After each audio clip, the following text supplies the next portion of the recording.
This is CBN NewsWatch. And thanks for joining us for CBN NewsWatch. I'm Heather Sells. The Georgia runoff elections will soon be in the history books as the vote determines which party will have crucial control of the U.S. Senate. The campaign has been intense, highlighting and extending the drama of the 2020 election. CBN's Eric Phillips is in the Atlanta, Georgia area covering the vote, and he joins us now. Eric, you have been observing the polls today. How is it going? Well, Heather, right now I'm at the Cathedral of St. Philip's Church in the Buckhead section of Atlanta, and you can see right here behind me that things are relatively quiet right now, but we have seen a steady stream of people coming through here voting. The polls opening at 7 o'clock this morning. It kind of ebbs and flows, but the reason why we saw political heavy hitters here in the Georgia area yesterday, the president, the vice president, the president-elect, the vice president-elect, is because they wanted to get people out here to the polls. And if this election campaign season was a drama, the president performed the final scene last night in Dalton, Georgia. Radical Democrats are trying to capture Georgia's Senate seats so they can wield unchecked, unrestrained, absolute power over every aspect of your lives. Our mission here in Georgia is to make sure the radical left cannot rob you of your voice and your votes in Washington. You can't lose. The president defiant as ever on election eve. And they're not taking this White House. We're going to fight like hell, I'll tell you right now. Earlier in the day, Vice President Pence was in Milner, Georgia, rallying the electorate. For our faith, for our freedom, we need you to vote, Georgia. Vote to send David Perdue and Kelly Loeffler back to the United States Senate. President-elect Biden also brought his influence here Monday, campaigning for Jon Ossoff and Raphael Warnock in Atlanta. The power is literally in your hands. Unlike any time in my career, one state can chart the course, not just for the next 4 years, but for the next generation. His number two in Savannah just a day before. I'm here to thank you on behalf of Joe and myself for what you did in November, and I'm here to ask you to do it again. People CBN News spoke to on the street seemed to understand the gravity of this moment. This is a monumental moment. I'm proud to be a Georgian right now, and I think we're going to make a difference. A lot on the line. Some people think it's a big deal, some don't, but I think it's a big deal in my opinion. People are not voting enough, so I feel like it's important to push it to annoy people so that they'll actually go out and do it. Voting is important, but then every day just doing what you can to help people and know that the work is never really done. You just got to keep going. And I'm here in Fulton County right now, a county that has been widely criticized by the president for being the location where he claims there was a lot of voter fraud. And so, of course, all eyes are on this election here and in other parts of Georgia. We are sure that we're not going to see final results of the election tonight when polls close. First of all, you have absentee ballots that have to be counted. And then with the race being so close, officials will definitely be as meticulous as they possibly can be where this election is concerned. Heather. All right, Eric, I know, of course, we're hoping this doesn't drag out too long. You, of course, have reported on the Jericho March prayer rally in Atlanta yesterday, the faith vote. How do you see that segment, that influence playing out in this election? So I think that what we've seen is Christians quartered throughout this election process, Heather. In other words, Republicans and Democrats knowing that it's necessary to get Christians to the polls if they want their candidates to win. And so we've seen door knocking, emailing, texting, literature drops. We've seen all kinds of tactics used by both liberals and conservatives to try to get the Christian vote out. Neither candidate can win without the buy-in from Christians, and so that vote becomes very important right now, as it really is at any election. But I think the stakes are even higher now because this race is so tight. Right, and there's such national ramifications here. So, Eric Phillips, we appreciate you being on the ground. Thanks for your reporting. You're welcome. Well, tomorrow is another big day in politics as some Republican lawmakers in Washington plan to challenge the presidential election. Senator Ted Cruz is leading at least a dozen Republican senators in a challenge to certification. Some 140 House members are doing the same. Vice President Mike Pence is constitutionally appointed to oversee the certification process, and the president is calling on him publicly to, quote, come through for us. Pence has said he welcomes lawmakers using their authority to raise objections and present evidence. And I hope Mike Pence comes through for us, I have to tell you. I hope that our great vice president comes through for us. He's a great guy. Of course, if he doesn't come through, I won't like him quite as much.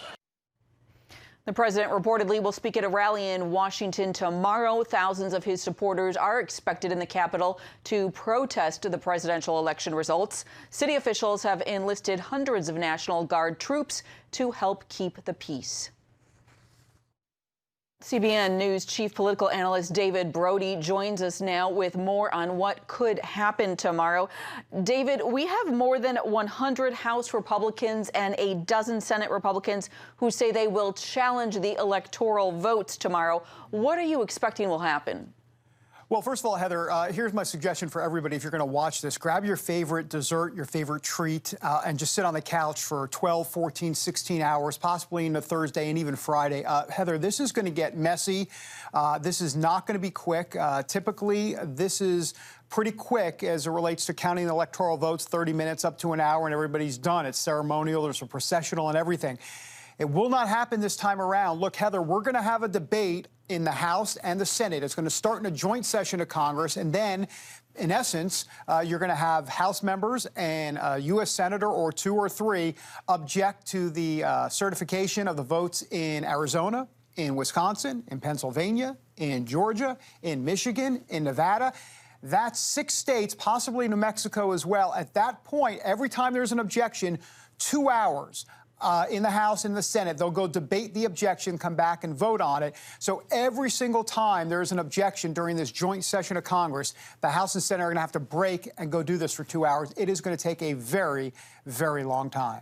All right, so here's my question. We're looking at a lot of theater, a lot of drama, but at the end of the day, are we still looking at Joe Biden as the next president of the United States?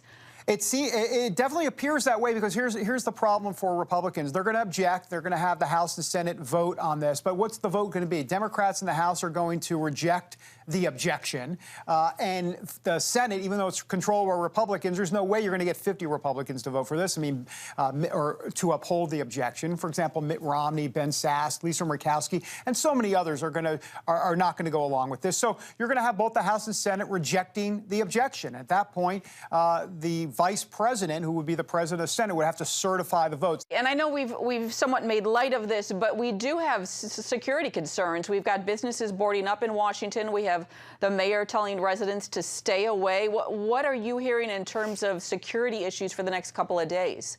Yeah, a lot of serious concerns about security issues. There's no doubt about it. Look, the last 2 times they had March for Trump rallies here, there were a few 100,000 people at both rallies. Some will say more, some will say less. The bottom line, there was a boatload of people in D.C. This time, it is expected to be 3, 4, 5 times that. I mean, they could get 1 million people here. They could get more than that. So, indeed, the National Guard has been called out. Look, no one wants violence. There's no doubt. However, and I say however, not however, therefore go ahead and commit violence. That's not what I'm saying. I'm just saying, however, there is an angry cauldron out there, and I'm very concerned that this is kind of the imperfect storm, if you will. You've got anger and frustration in the House and Senate about this from lawmakers, and you've got the streets of D.C. At the same time boiling up, and it is not a good mix. I'm extremely concerned. And real quick, you said it was unlikely that the vice president will do that. Probably unlikely. However, my sources are telling me that it might be a little bit more probable than you think. So let's just buckle our seatbelt and see what he does tomorrow. Oh, sounds like anything is possible. David Brody, thanks for your insights. You bet. Well, and for more on the politics of the day, we're joined by Rev Samuel Rodriguez. He is the president of the National Hispanic Christian Leadership Conference, which oversees 40,000 churches. He's also served as a faith advisor to President Trump and President Obama. Reverend Rodriguez, thanks so much for joining us. Thank you for having me. Yeah, I want to ask you, we're looking at a potentially turbulent couple of next days in this country. What are you hoping, praying will happen? Well, I'm hoping and praying that every single American will act with civility, will act with a commitment of elevating our greatest values: unity, love, hope, and faith.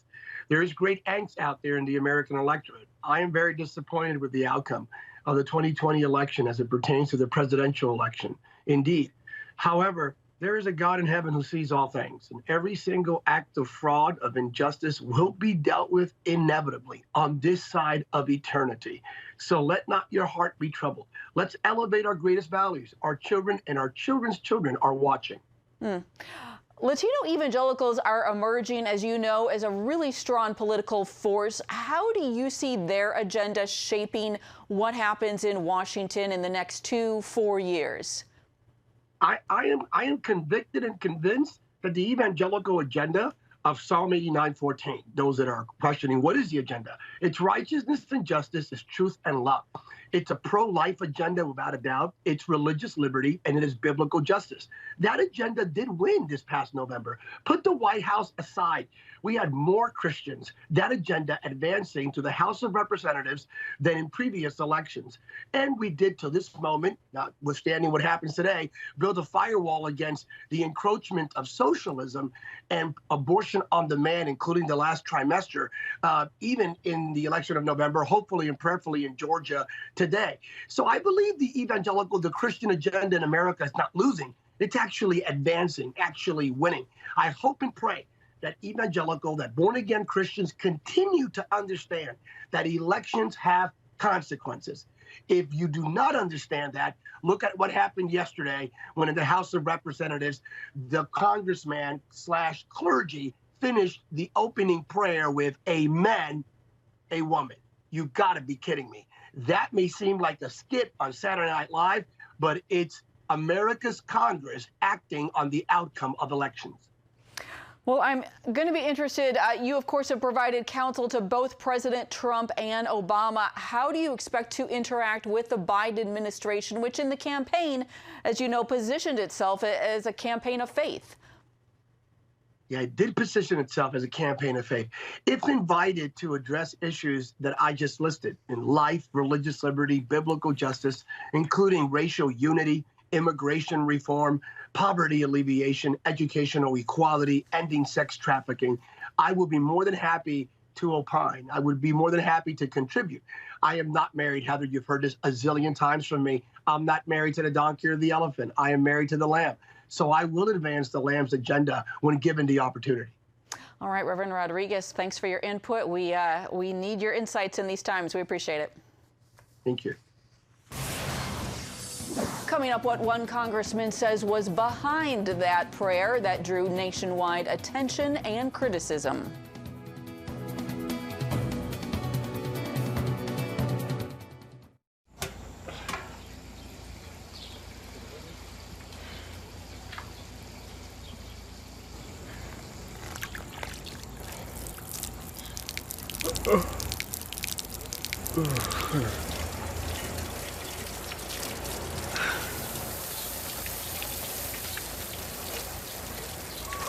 Life is better with a good night's sleep. Get your free DVD or booklet of Protect Your Sleep as the world watches from the outside. It's a big diplomatic tug-of-war here in the Middle East. Go inside the story with Jerusalem Dateline. Israeli archaeologists are talking about a discovery that could change the thinking about the Temple Mount. Join CBN Jerusalem Bureau Chief Chris Mitchell and get the biblical perspective on the events shaping the world. What starts in Israel then ends up going to other places. Watch Jerusalem Dateline, Friday night at 9:30 on the CBN News Channel. Life. It's meant to be lived fully. Jesus said it. I came to give you life. Life to the fullest. Life in your family. Life in your finances. Life in your body, mind, and spirit. Life in your everyday.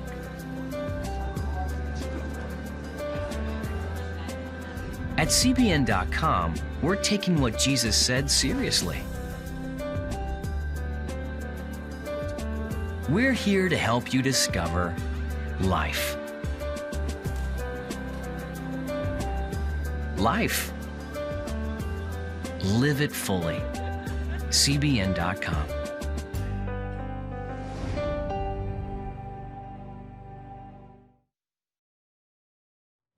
The Democratic congressman and Methodist minister who delivered an unusual prayer for the 117th U.S. Congress says his motivation in tweaking the word amen was humor.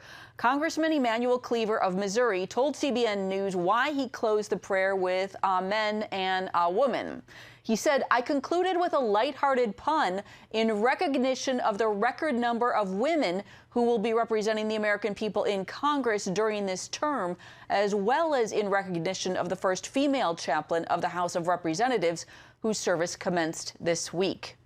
Well, of course, many people of faith have been concerned about Cleaver's changing of the word amen. And we are joined now by Rabbi Dr. Ari Lamb. He is the CEO of the Pro-Israel B'nai Zion Foundation and the founder of the Joshua Project, a new digital platform that brings together Jews, evangelicals, and Catholics to share the wisdom of the Hebrew Bible. Rabbi Dr. Lamb, thanks for joining us. Thanks for having me. So many Americans, of course, know this word, amen, but perhaps not a lot about its meaning, its origin. Tell us about that. Well, it's an ancient Hebrew word that has nothing to do with gender. It's actually directly related to the Hebrew word for faith, as in faith in God, and it means something like confirmed. Okay, so what is your concern about this prayer and the congressman using both these words, amen and a woman? Well, it just, on the one hand, it's high comedy, but on the other hand, it betrays an alarming ignorance of the biblical heritage upon which America was built and which so inspired the American founders.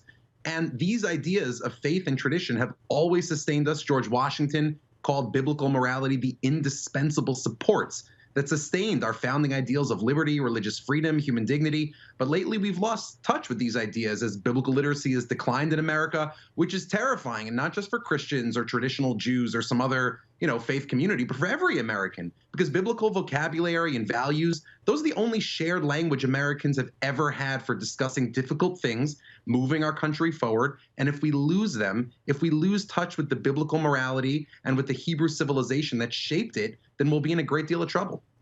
Well, it's so interesting. You, of course, believe that many American elites have made a mistake by dismissing traditional communities and people of faith, and you believe that faith traditions are the solution to making America good again. How do you see that playing out at this point in time? Well, I think we've fallen into the trap, and our elites certainly have fallen into the trap of treating the relationship between America and religion as if it is America that protects religion, when in fact it's the opposite. It's religion that really protects America. That's something our founders always knew. And if you look at all of the major inflection points in our history, whether it was our founding, whether it was fighting the Civil War, whether it was the Civil Rights Movement, whether it was the New Deal or what have you, we have always seen the lead thinkers in those moments of transition be biblical thinkers and rely on biblical ideas. And if we're going to recover our ability to make ourselves not only great again, but good again, we're going to need those biblical ideas and morality. I mean, that's why, listen, on my podcast, Good Faith Effort, I regularly have major thinkers come on and talk about how the Bible and its ideas shape everything about our lives, about American society around us. And I truly believe that it's these kinds of conversations between thinkers and between everyday people in their offices, in their families, in their homes, that are going to be our only way back to building together the kind of America that we can be proud of and that we know is possible. Mm-hmm. And I know we want that. All right. Well, Rabbi Lamb, thank you so much for your time. My pleasure.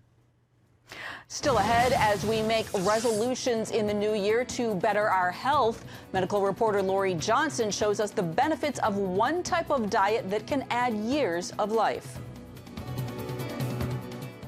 On October 1st, 1961, history was made when a tiny station began transmitting the first signals of the Christian Broadcasting Network.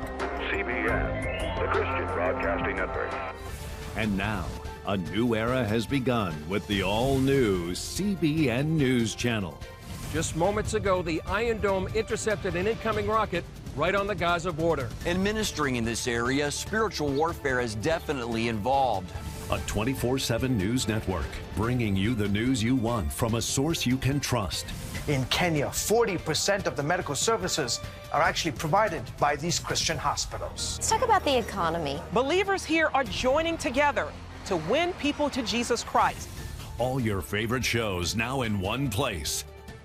Go to CBNNewsChannel.com to find out how to get the CBN News Channel on your TV all day, every day. CBN News.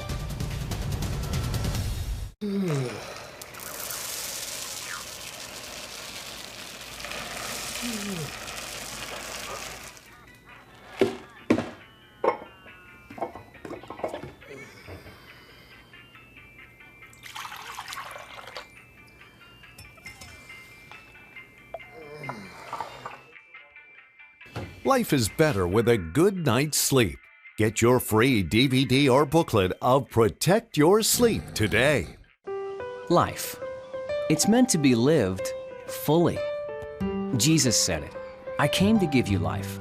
Life to the fullest. Life in your family. Life in your finances. Life in your body, mind, and spirit. Life in your everyday. At CBN.com, we're taking what Jesus said seriously. We're here to help you discover life. Life. Live it fully. CBN.com. Well, here's a fact that may surprise you when it comes to your health. The standard American diet actually kills more people than smoking. So if you are looking at ways to better your health in 2021, medical reporter Lori Johnson has some potentially life-saving information. As a young boy, Michael Greger saw how food can be medicine. His 65-year-old grandmother faced death from heart disease. Then she adopted a plant-based diet and lived to age 96.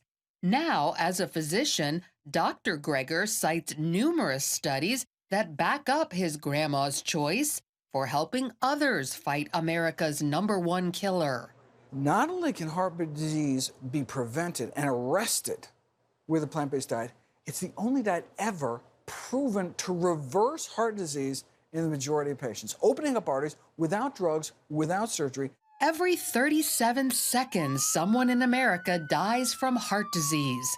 Cardiologists like Dr. Deepak Talreja urge their patients to make changes before it's too late. And we try to push people towards as optimal a diet as they can really stick with. In short, he recommends eating more plants, fewer animals. And it's not just heart disease. Studies show a plant-based diet can prevent other leading causes of death, including cancer.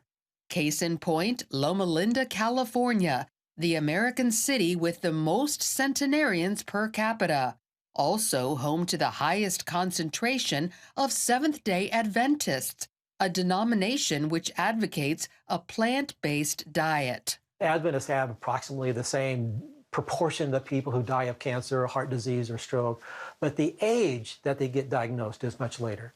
As the name suggests, a plant-based diet contains mostly foods that grow from the ground. Also, whole foods, ones that are as close to their original state as possible.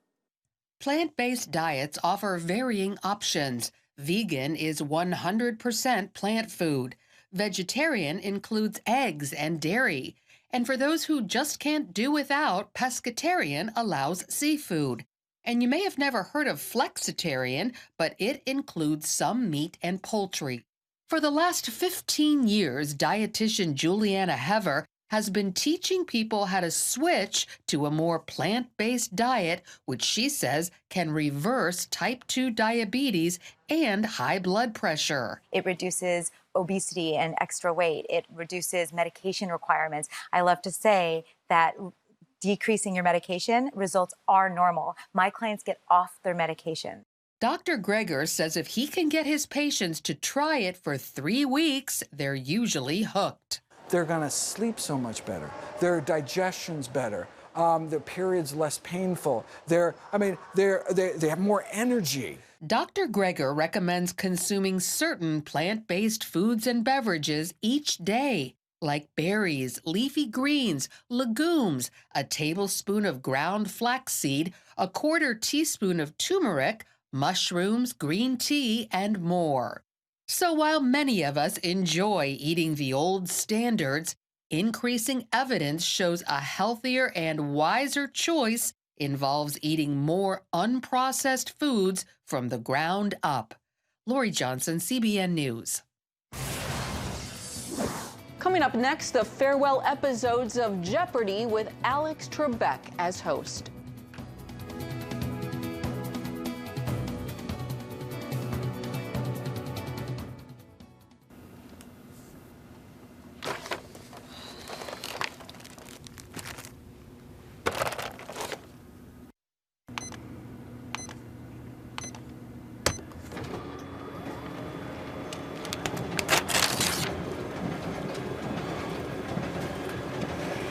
Life is better with a good night's sleep. Get your free DVD or booklet of Protect Your Sleep today. I'm Ephraim Graham, and this is Studio 5. Cruise with me as I discover the good things happening in the world of music, sports, television, and movies. The fact that Ryan Coogler was going to be directing the film, I knew that something special was going to happen. We'll chat with artists at the forefront of entertainment and explore the connection between popular culture and faith. I asked my pastor, I said, well, does that mean I'm supposed to be a preacher? He says, well, no, you already have a pulpit. Watch Studio 5 Wednesday night at 9:30.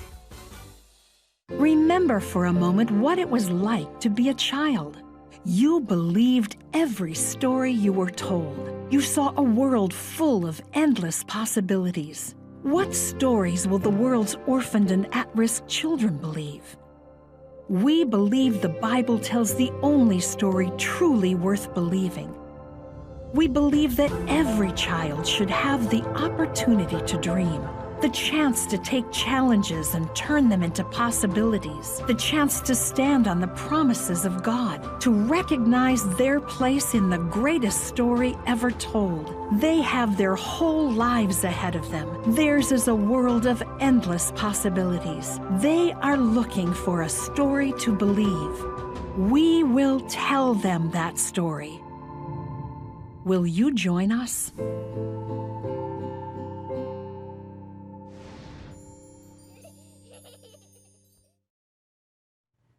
A final farewell this week to Jeopardy host Alex Trebek. He died in November after a long battle with cancer. The last 5 episodes with Trebek began airing last night. Trebek worked up to 10 days before his death, and executive producer Mike Richards said he gave an unexpected and moving speech on the first episode of his last week about giving and unity. Hello, ladies and gentlemen. You'll recall that about a month ago, I asked all of you to take a moment to give thanks for all of the blessings that you enjoy in your lives. Now, today, a different kind of message. This is the season of giving. I know you want to be generous with your family, your friends, your loved ones. But today, I'd like you to go one step further. I'd like you to open up your hands and open up your heart to those who are still suffering because of COVID-19. People who are suffering through no fault of their own. We're trying to build a gentler, kinder society. And if we all pitch in just a little bit, we're going to get there. Veteran Jeopardy champ Ken Jennings will temporarily host until a new host is chosen. And that is it for Newswatch. Thanks for joining us.